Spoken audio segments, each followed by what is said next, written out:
up to the normal Ginyu Force flare. Yeah. Introducing himself in a less than modest fashion. Raccoon. Slightly put off.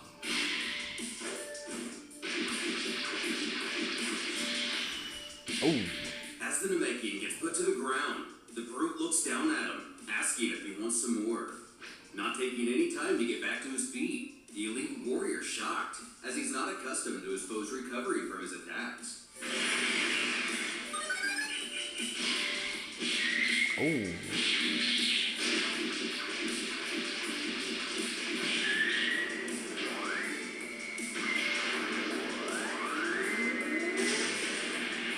Did you get him? While impressive, Cape Vegeta knows the blast wasn't near powerful enough to take Raccoon out. Smoking and all, the Ginyu Force tank didn't even get knocked off his feet, though he does compliment Nail on Raccoon, the thank you. the attack. Returning fire, Nail lies severely maimed. Picking him up, Raccoon laughs that he's no different than the other Namekians him and his squad ruthlessly slaughtered. Catching him by surprise. Nice shot. Now clearly holding the upper hand. The Namek moves in to end the fight.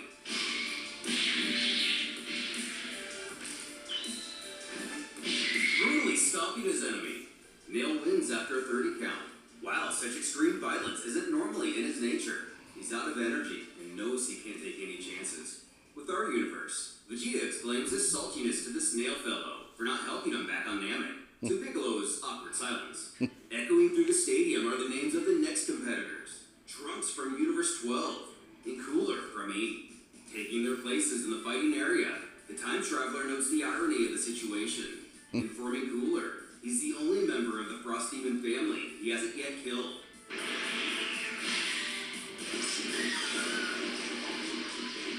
Immediately being overwhelmed, Okay. Cooler, much like the other members of his family, insists Trunks would be nothing without a sword. And just as with them, he plays along, sticking it in the ground. Rising back to his feet, Cooler decides that since Trunks has shown his true power, so will he. Super Shredder. The same notes, he seems to have recovered his health, and is indeed much more powerful, stepping up to his foe. Give you my chance.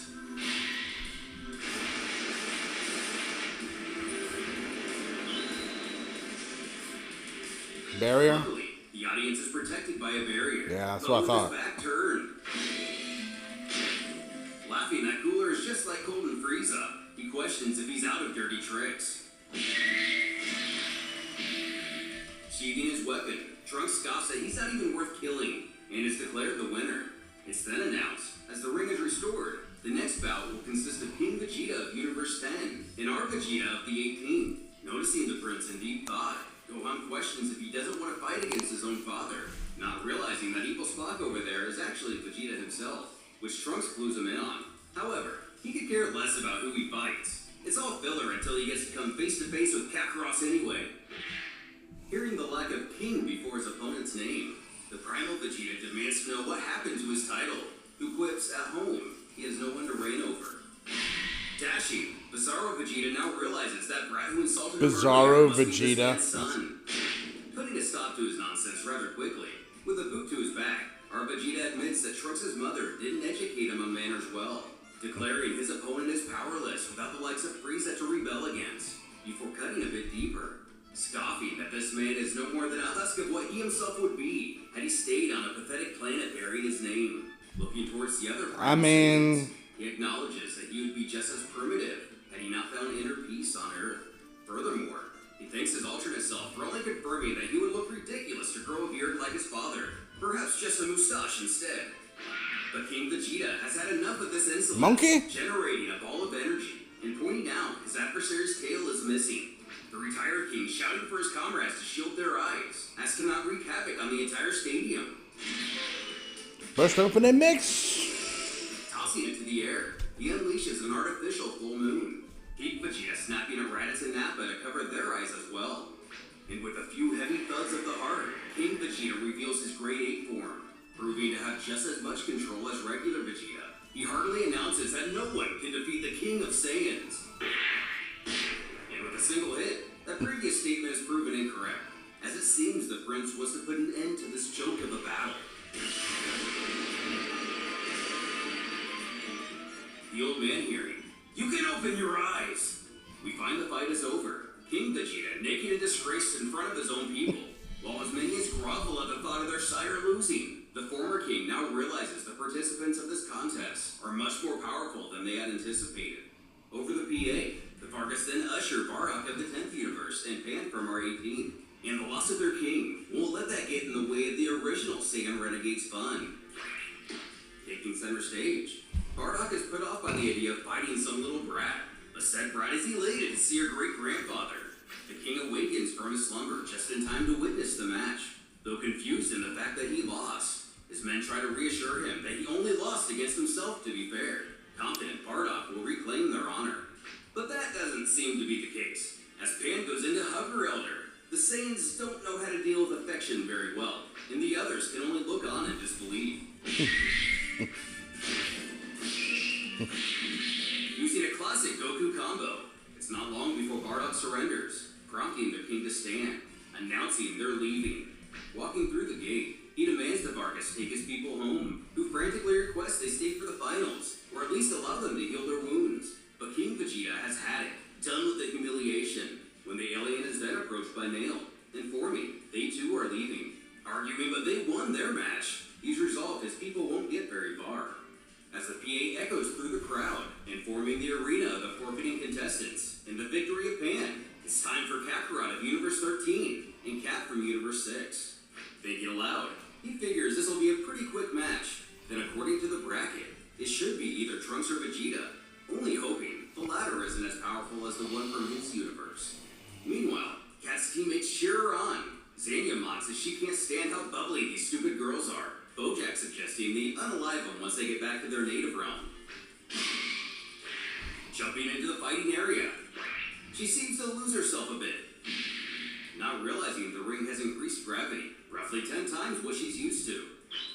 Getting a cold stare from Kakarot, she knows she's going to have to use all her powers for this one. Flirtatiously greeting him, slightly embarrassing the Space Warrior, wondering who the girl thinks she is. He decides to try to mimic his doppelganger from the 18th universe. Planning a flying knee to the face. It does nothing to Kakarot, starting to panic at the sight of her foe not even being scratched. She admits he hides his energy well.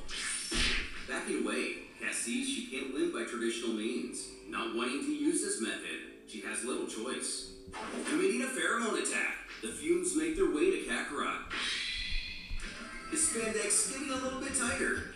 Seductively looking into his eyes, she calls out for her handsome warrior, the Saiyan overwhelmed with mammalian desires. Whispering he'd lose the match for her, she makes her approach. Continuing her flirtatious behavior, repeating he'd throw in the towel and surrender. Things take a turn, with Kakarot declaring his love for his foe, demanding she bear his child. And given the Saiyans are known to be the most romantic beings in existence, It don't work like that. Kakarot. Commanding her to go to the 13th balcony and wait. Deterred, but still focused, she falsely promises that she will. But first about that forfeit. The situation getting much more grim. Kakarot slaps her, yelling she'd do as he commands, screaming what he thinks he's doing. She realizes this guy is totally out of his mind.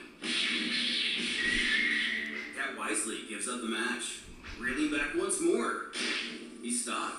His group's Vegeta, explaining that if he hits her again, he'll be expelled from the tournament. Or even worse, all 4 of them will be. Facing the girl, he warns she'd think twice before again turning on a pervert. Cat only now, absorbing the full blow of the situation. Back into the ring, Universe 17's Cell, and Universe 11's Deborah. Just as Cell was beginning to feel the boredom, at least now he'll finally see some action, and with a few promising adversaries still ahead even.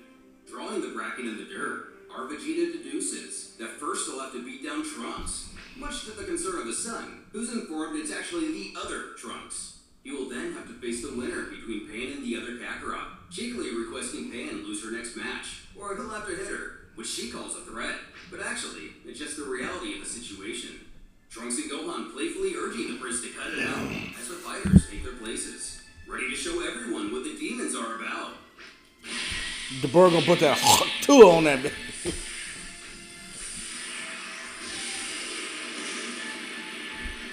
Deborah, the original Hawk Tuah girl.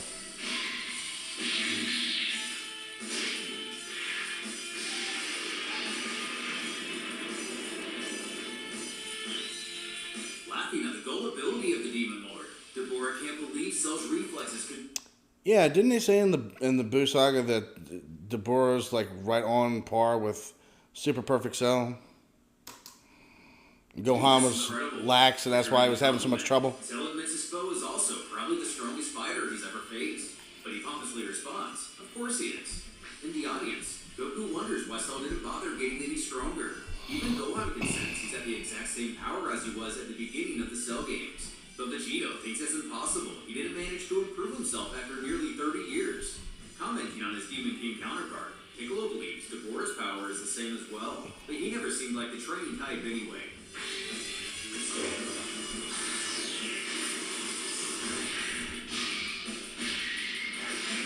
The demon soon finds himself out of breath, extending his arm. Cell challenges him to dodge this.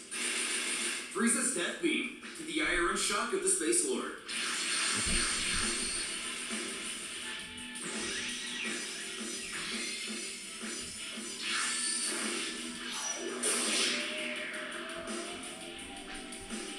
Though seemingly a fatal blow to the Demon King, Cell nonchalantly pulls the sword from his torso, calmly asking if he's only capable of attacking from behind.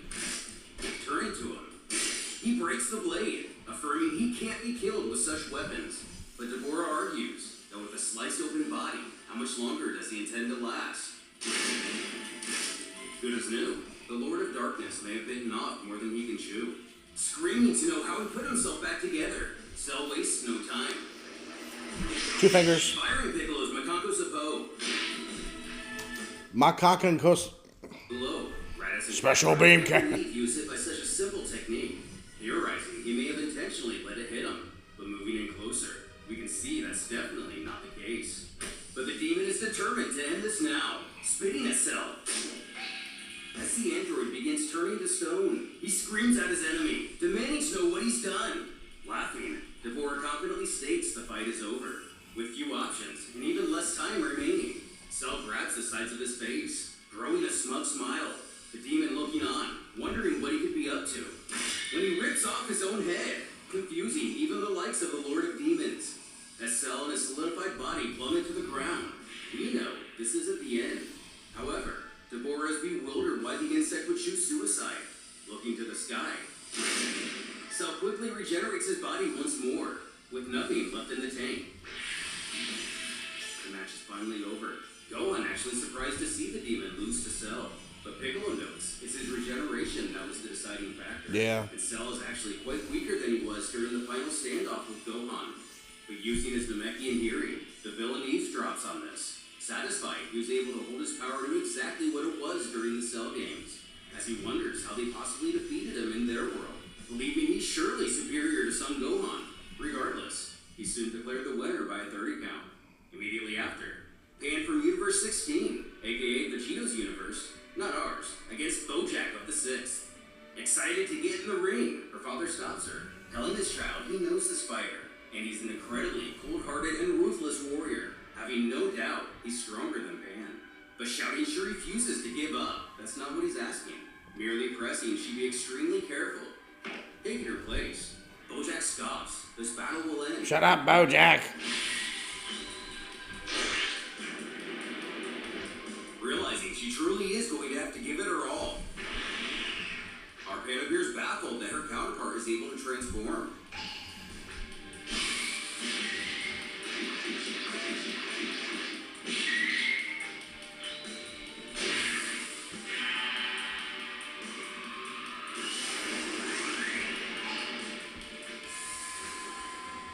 With Bojack face-planting to the ground, Videl believes she's won. But Gohan knows this fight has just started.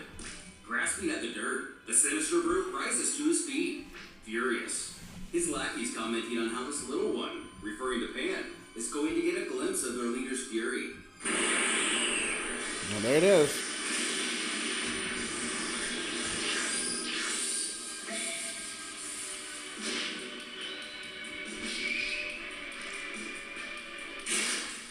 Snapping the young warrior's neck. The fight is over. What? tossing her to the wayside. Pan's mother rushes to her daughter. Gohan already there to catch her, bringing her gently to the ground. Kakarot chuckling at what fools they were to let that puny brat enter the tournament in the first place. Raditz seeing the situation for what it is, commenting on how the little girl's entire universe will be eliminated in a few seconds, leaving Nappa confused. But as we see, both Gohan and Brawl are furious. The latter powers up screaming she's going to kill Bojack. Piccolo reaching out to stop her, demanding she not retaliate outside of a match. Vegito agreeing, believing they would immediately be sent home without Pan being revived. If they remain here, she'll be brought back a lot sooner than if they have to gather the Dragon Balls themselves. Also pointing out I guess her so. brother Gohan, or half-brother, even despite his legendary rage, is backing down, so she needs to follow suit. Piccolo transmuting a piece of the stadium into a makeshift casket for the girl, as Gohan places his daughter to rest. Brawl continues to argue for the both of them to go after Bojack, but firmly putting his foot down. He demands she do nothing, as Pan's opponent played by the rules. They are not permitted to attack him. Snapping back, she asks if he wants payback for what he did to his daughter.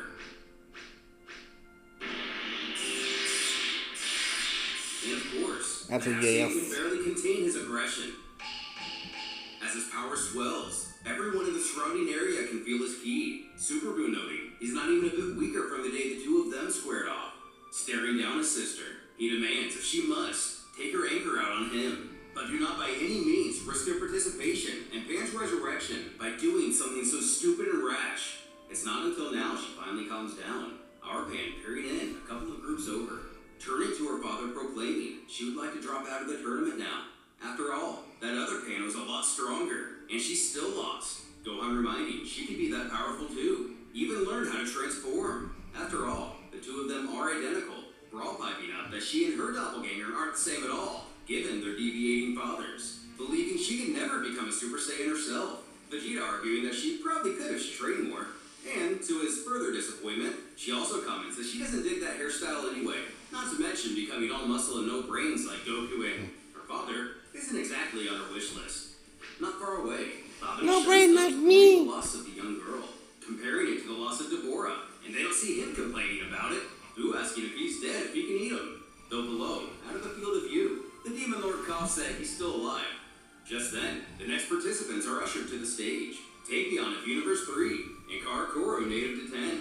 But as we remember, just about all of Universe 10 withdrew from the competition, being the Primal Saiyans and the Namekians. It would seem the deal is made off camera. So instead, we have Salza remaining, and Krillin of Salza. of course, getting Goku's attention, hearing his best friend's name. Glancing over, we spot Group 9, consisting of Tien, Krillin, and Yamcha. And Krillin seems to appear more Master Roshi than we've ever seen him before. Salsa hearing a loud clunk behind him. Looks like Krillin didn't account for the weight of the shell and the change of the gravity, narrowing his eyes towards his foe. He doesn't think it'll take long to put an end to this geezer. The hermit taking notice. This is the guy one of his friends killed ages ago, but he hasn't aged at all since that day. Wow. Noting how reality can be so unfair. Abruptly attacking. And discovering the shell is more than just for show. Our human friend chuckles that nobody should strike Kashin. Not with their bare hands at least. After all, it is known to be one of the strongest materials in existence. The same substance that the Supreme Kind Gohan accidentally broke the Z-Sword with. But how did it come into Krillin's possession? Dashing once more, Salsa promises to make this old fart pay for that. Gracefully landing in front of his opponent, almost to taunt him. The Armored Squadron member knows with how short he is, he shouldn't be able to swing very far. Proving ever tackable, our Dwarven warrior claims he himself may be old, but Salsa will be a sucker for eternity. Having enough of this, he charges his energy blade. Hey, look at that. And if he strikes the shell, it'll surely cut through it. But the new Turtle Master isn't willing to risk something so precious getting scuffed, revealing he has a blade of his own. Destructo Dia. Ooh. As the space soldier falls to the ground in pieces, Krillin thinks this is a fitting end for such a monster. He's then approached by Goku while the PA declares his victory, but showing to be less than friendly, he inquires what the Saiyan wants. Oblivious, our hero continues to blurt out how cool it is that he went off and became an old master himself. Still on guard, Krillin assures he doesn't know him, but is familiar with his Saiyan friends. And it's a pity. The universe is littered with monsters like him, stumbling away and muttering about the Saiyans, demons, cyborgs, Babidi, all these wicked creatures gathered in one place, confounding Goku. And with that, the first half of the first arc of the tournament concludes, bringing a break to the audience and contestants. Everyone taking the opportunity to grub up. We even catch a Raleigh, Nekomajin, and Beelzebub from the Toryverse. Going down the line, we see every universe eating their preferred nourishment, including Boo's candy, Frieza's wine, and the mysterious Namekian with several glasses of water. While the humans modestly work on their meal, we find Babidi's Boo keeps turning all the dishes into sweets, while Deborah still lies on the ground begging them to heal him already. Future Trunks wants to join his friends from the past, but can't decide which to choose, the 16th or the 18th. And the Saiyans do their Saiyan thing. Android 17 abruptly stating, "Good food. That's what's missing from our universe." 18 reminding it was him who killed the last chef. The young-born fighter's mother claims her warrior will be born any minute. The Vargas assuring they're still waiting, before asking exactly what they eat. As the intermission persists, souls. Cell and his spawn grow impatient. Tidar's group, the fighter Oop defeated, all bow their heads in a moment of silence for their fallen comrade.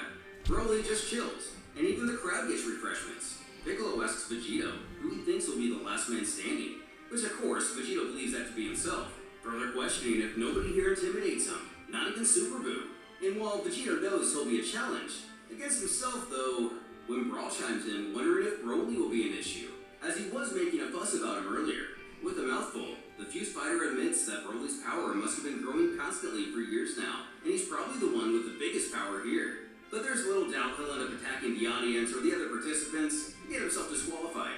Goten inquiring if that means he can't beat him, but Vegito assures that's not the case at all. Of course he can, unless that is he's his first opponent. When the P8 blares, the tournament will resume in 10 minutes. The fight being Vegito of Universe 16 versus the unknown participants of 20, being Broly of course. In the booth, a Vargas alerts the previous announcer. They've learned that fighter's name. The Namekian Addy was told he was a dangerous maniac and should never be awakened. But the hosting aliens aren't having it, asking where his fighting spirit is. Besides, with a simple press of a button, they can banish him back to the void of space where he came from. Oh, I thought unthawing. The Namek has extreme reservations. Goku worries that if this Broly's power can grow like the one they fought, even Vegito will struggle greatly. Vegeta mentioning that only matters if he's still alive. Going on, Goku also wonders if they'll continue the tournament once the entire audience has been decimated. The prince quipping that their children will surely die with them, to the concern of Trunks, Goten, and Brawl. But he assures he's not kidding. Our hero then urges the less powerful of the group to enter the spectator stands. At least there, they'll be protected by a barrier. With a little luck, it may hold out. Pan frustrated that if there's a layer of ki blocking the fight, she won't be able to follow the participants' energy signatures. Her father bringing up that she may not be able to see much, but at least she'll be safe. With Goku, Vegeta, and Gohan staying to watch. Away, Raditz is stoked to finally see those two mystery fighters go at it. Nappa arguing that the guy in the ice will never wake up. Kakarot and Keep Vegeta laughing at how foolish this Vegito character looks. Between his carefree attitude and stupid hair, the moment of truth arrives. The Vargas requesting the Namekian uses healing abilities to melt the ice. As it begins to crack, it's determined the warrior is indeed alive.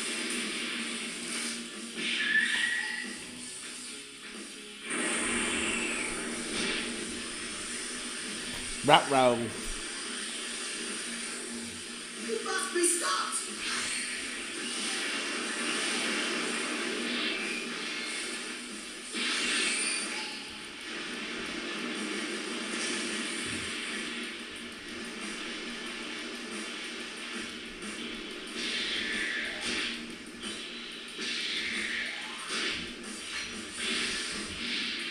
As chaos reigns on our fighters, back in the control booth, the Vargas and Namekian resolve to return this brutal psychopath to his own reality.